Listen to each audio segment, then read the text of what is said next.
جوه الكعك ده دنانير من الذهب. بيقولوا ان الكحك ده مسؤوليه الدوله تديهولك. يهجم المصريين شعب مصر كلهم يخشوا على المائده قطر الحجازيه في الجماليه بكميات الكعك اللي كانت تتوزع على المدرسين والتلاميذ وعلى دور الايتام وغيره وغيره. مساله مهمه جدا. احنا بقينا نجيبه بفلوسنا دلوقتي، ما عادش حد بيديهولنا فور فري.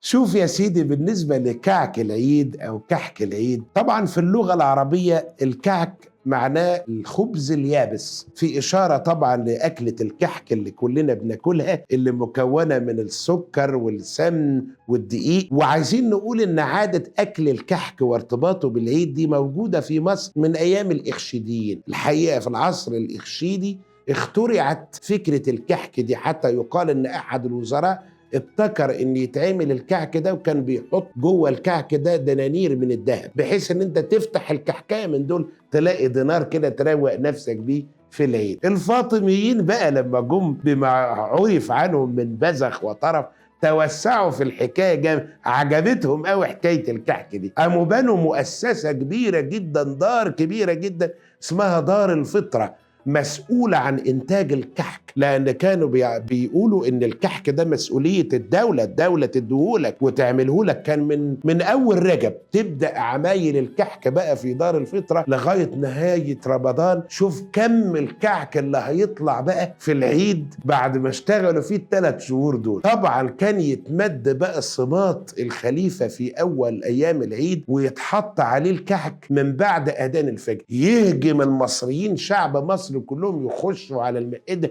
اللي يكبش ياخد لنفسه والأهل بيته، واللي يفيض عن حاجته كمان يكونه ويعبيه ويروح يبيعه في الأسواق. هجوم رهيب جدا. مشهد كان مميز جدا في العصر الفاطمي، مشهد كعك العيد ده. وتفضل بقى حكاية أكل الكعك والمصريين ياخدوا وينبسطوا وببلاش. الكعك بقى كان وقتها فور فري، دي مسؤولية الدولة بتدلعك وتروشك. ولغاية بزوغ الشمس وخروج الخليفة الفاطمي لأداء صلاة العيد.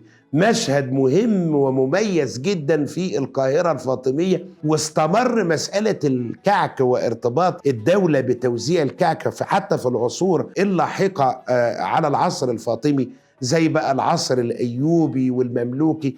وبقى كمان يدخل في المسؤولية دي الأوقاف، حاجة اعتبرت من أبواب الصدقات، مسألة توزيع الكعك بالمجان على المدارس والكتاتيب. يعني اشتهرت مثلا مدرسة الأميرة قطر الحجازية في الجمالية بكميات الكعك اللي كانت تتوزع على المدرسين والتلاميذ وعلى دور الأيتام وغيره وغيره. مسألة مهمة جدا. ولسه حتى وقتنا هذا كلنا حريصين على إننا نحيي هذا التقليد الجميل، وكلنا ناكل كحك العيد. صحيح احنا بقينا نجيبه بفلوسنا دلوقتي، ما عادش حد بيديهولنا فور فري. وكل سنة وانتم طيبين ورمضان كريم.